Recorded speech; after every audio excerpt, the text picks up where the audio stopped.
আজকে আমি দেখাবো আমি সবসময় কিভাবে মেকআপ করে থাকি, আর একটা মেকআপ কম্বো দিয়ে আমি কিভাবে আজকে মেকআপ করব সেটাই আজকে আপনাদেরকে দেখাবো। সো ফার্স্টে আমি একটা ফাউন্ডেশন নিয়ে নিয়েছি, আর এই ফাউন্ডেশনটা দিয়ে আমি আমার চোখের নিচের ডার্ক সার্কেলটা আগে একটু ঢেকে নিব, কারণ আমার চোখের নিচে প্রচণ্ড কালো দাগ। এরপর হচ্ছে আমি সুনিসা ফাউন্ডেশনটা নিয়ে নিলাম, এইটা দিয়ে হচ্ছে আমি আমার পুরা মুখটা কভার করে নিব। আর এই দেখেন আমি হচ্ছে এটার মধ্যে একটু দেখছিলাম যে কতটুকু আছে। সুনিসা ফাউন্ডেশনটা দিয়ে আমি আমার ফেসটাকে পুরো কভার করে নিয়েছি। এখন হচ্ছে আমি আমার চোখে হচ্ছে শেড দিব। সো এই তো আমি আমার চোখটাকেও সাজিয়ে নিয়েছি।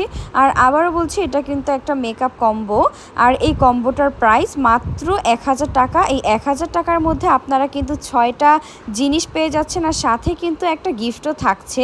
6টার সাথে আরও একটা ফ্রি গিফট থাকছে। এরপর হচ্ছে আমি একটু ব্লাশন দিয়ে নিলাম, হাইলাইটার দিয়ে নিলাম, এরপর হচ্ছে লিপ লাইনার দিয়ে লিপটাকে একটু লাইনার করে নিলাম।